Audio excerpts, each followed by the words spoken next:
Hablaremos de Benjamin Franklin. Atención, porque es uno de los peores informes que hemos tenido aquí. Parece Villiquen.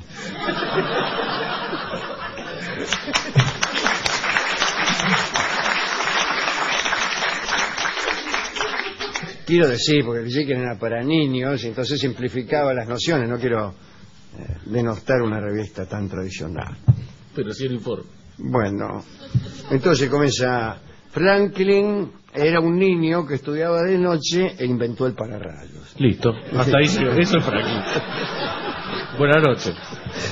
Ah, el hijo de Paula Albarracín. No. Muy bien. Cada vez que los maestros nos dicen que Franklin estudiaba de noche cuando era niño y que luego inventó el pararrayos, existe la sospecha de que el maestro quiera promover en el alumno la idea de que todo aquel que estudiare por las noches, más tarde o más temprano, ha de inventar el pararrayos. Yo creía eso cuando era chico, hasta que vi que muchos de mis compañeros que estudiaban, incluso de noche, se abstenían tenazmente de inventar todo pararrayos. Claro. Con lo cual, esta relación de causa y efecto entre el estudio nocturno y la invención del pararrayos es un mito que nos atrevemos a denunciar. No es verdad que si uno estudia de noche inventa el pararrayos. Se dio la casualidad de que Franklin estudiaba de noche y luego inventó el pararrayos. Pero no ¿me entiende lo que quiero decir? Sí, comprendo. Ya lo anoté. Le dije que no era gran cosa el informe. Mire, no crea, hasta ahora no bastante bien. Bueno, nació, como tenemos que empezar por el nacimiento, el 17 de enero de 1706, o si ustedes prefieren el 6 de enero de 1706, ya que en esa época, detalle erudito, vamos a modificar este informe para hacerlo más erudito. En esa época algunas naciones de habla inglesa todavía no habían aceptado el calendario gregoriano. Así que según el gregoriano nació el 6 de enero de 1706, pero según el de las naciones de habla de lengua inglesa, el 17 de enero. Era hijo de un señor llamado Josiah, que era un artesano que fabricaba velas. Además, el padre, este hombre, cantaba en las reuniones de los predicadores puritanos. Hacía velas y cantaba en las reuniones de los predicadores puritanos. Su madre se llamaba Abby. Se dedicaba a los menesteres del hogar, naturalmente, que no eran pocos, porque tenía que cuidar 17 hijos. Como se ve, el padre no solo hacía velas, ¿no? Bueno, quizás mientras hacía las velas, ¿no? No sea asqueroso, Barto. Benjamin era el número 15 de la familia. Ajá. El hijo número 15, ¿no? Bueno, vivió en un mundo en que todavía existían las aventuras, se hablaba mucho del pirata Barba Negra, el terrible combate en que había muerto, pero bueno, todo esto cuando Franklin era chico. Duró solo un año en la escuela. A él le gustaban los trabajos manuales. El padre lo llevaba a ver a los albañiles, a los herreros, carpinteros, y el muchacho aprendía un poco de todos los oficios. El viejo, después de orientarlo en el trabajo de cuchillero, fabricante de cuchillos, ¿no?, llegó a la conclusión de que la pasión de Franklin eran los libros, pero no leerlos, fabricarlos. James Franklin, el hermano mayor de Benjamin, había vuelto de Londres, donde había aprendido el arte de la tipografía y había traído el material necesario para instalar un pequeño taller. Y allí se puso a laburar Benjamin, y mientras laburaba, leía los libros que armaba. Leía de aparte, ¿vio? Claro, porque no, hasta que no lo encuadernase el libro no toma forma. Entonces por ahí leía solamente las páginas pares. Claro. Que tenía un conocimiento de la literatura un poco parcial y muy extraño. Leyó todas las páginas pares de la obra de Shakespeare.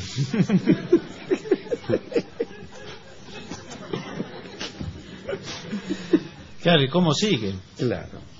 Pero también leyó las vidas paralelas de Plutarco, los tratados de John Locke y una infinidad de panfletos políticos que justamente se imprimían allí.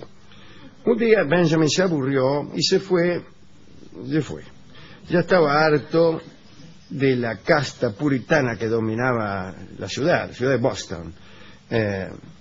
Y casta que se horrorizaba de los panfletos que él mismo imprimía, ¿no? Le pidió ayuda a unos amigos y a escondidas se subió a un velero, no al padre, que partía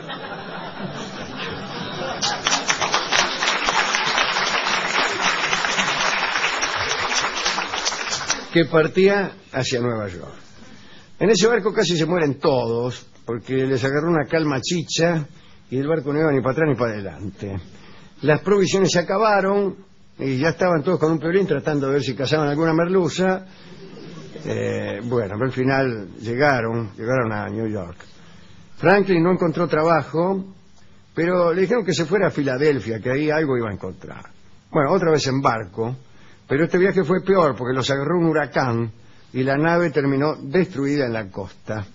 Bueno, allí medio caminando llegó hasta Filadelfia. Era una ciudad encantadora para Franklin, muy diferente a Boston.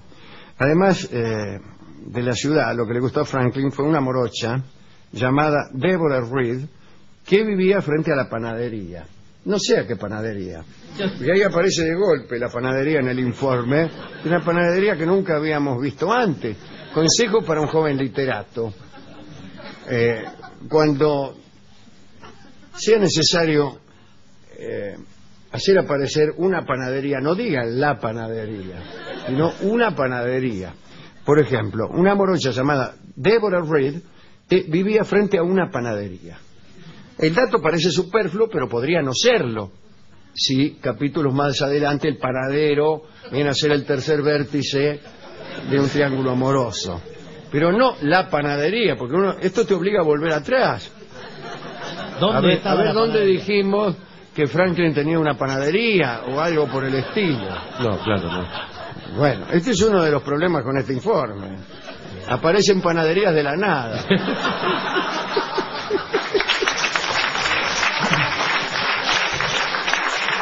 Ahora digo, ¿no le habrán dado solo las páginas pares del informe? Es muy probable. Claro. En las impares aparecían panadería y otros menesteres. El caso es que cuando llegó a Filadelfia, Franklin tenía 3 centavos y con ellos compró 3 panes. Nada cuesta suponer que los panes valían 1 centavo. Y Débora lo vio pasar y se puso a reír. Le dio gracia que llevara... Claro, si yo viera a Benjamin Franklin con 3 panes en la mano, un poco de risa me daría también. El muchacho entonces le exigió explicaciones. ¿De qué terrés? Le habrá preguntado. Ya sabemos cómo son estas cosas. Una cosa llevó a la otra. Cuando quisieron acordar, se estrecharon en el más ardiente de los abrazos. Se le cayeron los pancitos al tipo. Ahora, el romance se interrumpió después porque el gobernador, llamado William Cate, se enteró de las habilidades de tipógrafo de Franklin y lo mandó a llamar. El gobernador, supongo el gobernador de Pensilvania, se llamaba William Cate, era un tipo bastante inescrupuloso, y lo mandó a Benjamin a Londres para comprar unas máquinas y también para informarse sobre la mejor forma de organización de una empresa. Le aseguró que se había enviado a Londres el dinero y las cartas de presentación. Benjamin fue a Londres y no había ni dinero, ni cartas, ni noticias, ni nada. Y se encontró solo, perdido, con 18 años. Pero volvió igual y se casó con Débora, la chica de enfrente de la panadería. Puso un taller él mismo, una empresa, y sacó un diario, y se voy a sacar un diario. La Gaceta de Pensilvania. Y empezó a difundir sus ideas democráticas y libertarias. También creó un almanaque llamado El Pobre Ricardo. En castellano es peor todavía, ¿no? Los almanaques eran muy populares en Estados Unidos. Podía no haber ningún libro en un hogar, pero siempre había un almanaque. Tenían datos astronómicos, predecían el tiempo con un año de antelación, ofrecían recetas médicas, etcétera. Una idea de eso la da el almanaque de selecciones, que yo no sé si sale todavía, pero que antes salía todos los años, traía un montón de estos datos justamente. Sigue saliendo lo que llama el almanaque mundial, que creo que es la misma mundial. Claro, en Estados Unidos sí, el almanaque. Sí. Y además el almanaque es, digamos, el antecedente de la revista, como idea editorial. Claro, exactamente. Muy bien, con el almanaque hizo tanta guita que empezó a hacer algunos experimentos que tenía postergados. Se puso a estudiar fenómenos eléctricos. Al poco tiempo la casa se le llenó de botellas, porque armaba pilas, las pilas antiguamente se hacían con botellas, ¿no? La mujer se enojó, imagínense. Franklin pretendía almacenar energía eléctrica. Después tuvo la idea de mostrar la identidad entre el rayo y la chispa eléctrica. Decía que el rayo era un fenómeno eléctrico. Envió estas ideas a la Real Sociedad de Londres, pero nadie lo escuchó. Al mismo tiempo sus ideas llegaron a París y allí un naturalista llamado Buffon le propuso al rey Luis XV demostrar que las teorías de Franklin eran verdaderas. Y el rey agarró viaje. Un 20 de mayo de 1752, Luis XV fue a un experimento. En medio de una tormenta habían puesto unas barras de acero. Bueno, terminó mal el experimento porque tuvieron que salir rajando todos, casi se fulminan, y el rey se pegó un jabón que no quiso ir a hablar nunca más de la teoría de Franklin. Pero en Filadelfia, Franklin remontó el célebre barrilete con una llave fijada al hilo. Cuando quiso tocar la llave saltó una chispa, en fin. Había probado la identidad entre el rayo y la corriente eléctrica. Pero no patentó este invento. Este invento sería el pararrayos, ¿no? Ni aceptó beneficio alguno. Estudió también otros problemas, como por ejemplo el crecimiento demográfico, la contaminación atmosférica, la higiene. Parece que era muy limpio. Cada día se pegaba una enjuagada. Después investigó la corriente del Golfo. Inventó una estufa. Bueno, inventar una estufa... No se inventa una estufa, se inventa la estufa. Está mal esto, porque usted puede inventar una estufa de aire comprimido, pongamos por acá. Creó los anteojos bifocales. Atención, amigos. Fue el primero en demostrar científicamente que la tela oscura retiene el calor. Era además un buen músico, tocaba el arpa, la guitarra, el violín, escribió sobre los problemas de la composición musical, en particular los referidos a la adaptación de la música a la letra. Y era un buen detective, además. Voy a contar una historia de detectives que lo tiene por protagonista. Parece que un día había un grupo de hombres reunidos esperando a alguien, cuando de pronto uno se dio cuenta de que le habían afanado el reloj. Entonces empezó a gritar, dice, me afanaron el reloj. Franklin aseguró que él podía descubrir al culpable. Necesitaba un gallo y una cacerola. Nada más. Y si usted tráigame un gallo y una cacerola, yo le voy a decir quién es el culpable. Dijo, miren, yo pongo el gallo abajo de la cacerola. Y el gallo es un animal que tiene un sexto sentido y va a cantar tan pronto se le acerque el ladrón. Entonces yo los voy a someter a todos a una prueba. Ustedes tienen que poner la mano sobre la cacerola da vuelta con el gallo abajo, ¿no? Sobre el fondo de la cacerola y listo. Y el gallo, cuando el culpable ponga la mano, el gallo va a cantar. Sí. Y nos vamos a enterar quién es. Sí, bueno. Así, todos tuvieron que someterse, ¿no? Apúrese que se ahoga el gallo. Muy bien. Franklin colocó el gallo, ¿cierto?, debajo de la cacerola, apagó las luces, los hizo acercar uno por uno, todos pusieron la mano, el gallo no cantó. Y Franklin luego encendió las luces, pidió que mostraran las manos, y todos tenían la palma negra a causa del hollín que tenía esa cacerola.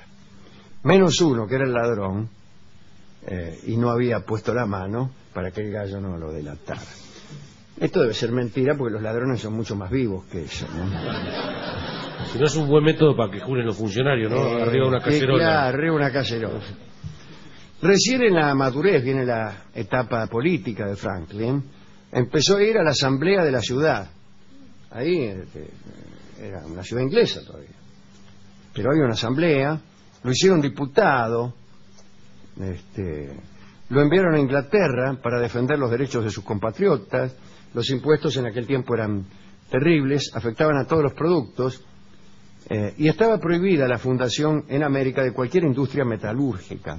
Los productos debían ser comprados en las fábricas inglesas. Aquel impuesto tenía por objeto, como los impuestos que la colonia imponía también a los virreinatos, el monopolio comercial.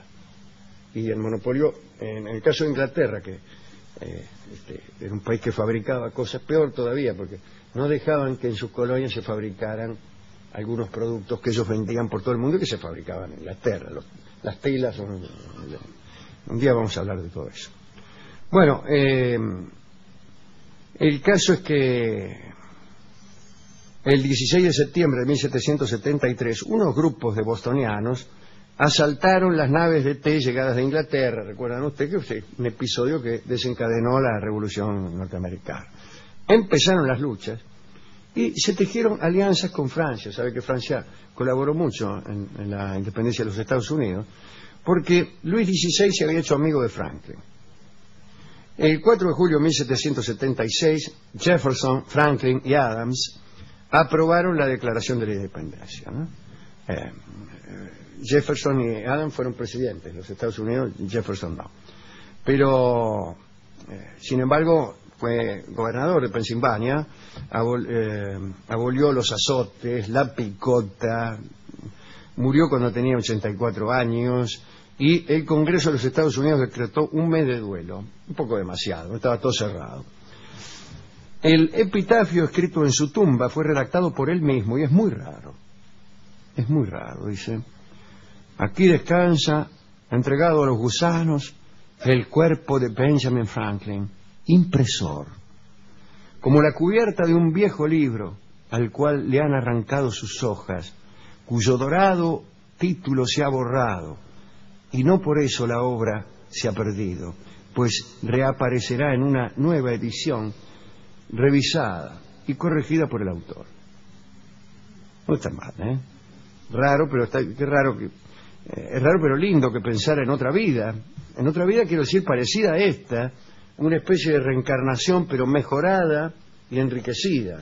Una nueva vida muy parecida a la que acabamos de vivir, pero con algunos detalles, que son los que le arruinan la vida a uno. ¿Qué otra cosa sino los detalles son los que nos hacen desdichados?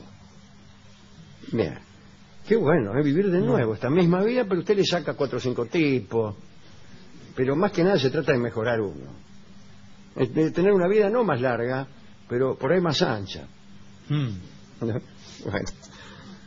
me gustó ese epitafio de Franklin.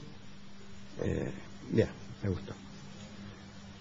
Hemos ido a la discoteca para ver si el discotecario tenía algo sobre Franklin, sobre la actividad política. Y él me dijo que él en realidad había actuado mucho en política. El discotecario. ¿No? Ah, sí, bueno, sí, bueno, pero... Dijo que lo de Franklin no era nada con él, que vivía al lado de un comité radical. ¿Qué tiene que ver, señor? Y entonces por esa razón se había hecho radical. ¿Porque vivía al lado? Porque vivía al lado, bueno... Se quedaba cómodo. Pero naturalmente. Pero no es así. Es así. Pero la ideología es otra cosa. ¿Cómo que es otra cosa? El tipo le quedaba al lado, salía y ya estaba ahí, ya está. Y si del otro lado se pone una unidad básica, por ejemplo... Ahí va a haber segundas instalaciones. Y me dijo que después se había ido, pues se había ofendido porque hacía como 5 años que iba y todavía no era diputado. Y dice, pero vio cómo es la política, son todos arreglos, me dijo. ¿Qué era lo que quería él? ¿Qué quería él? Un arreglo quería él. Sí, pero son todos arreglos, pero con los demás, decía él. ¿Pero qué tiene que ver eso? No importa, él quería ser diputado y... Entonces me dio un disco. Sí. Para mí todo esto me lo dijo para justificar el disco que me dio. Que es Unión Cívica. Ah, mire qué apropiado. Un tango que le habían regalado en el Comité Radical. Escucharemos a Juanjo Domínguez entonces en este hermoso tango que se llama Unión Cívica. Adelante.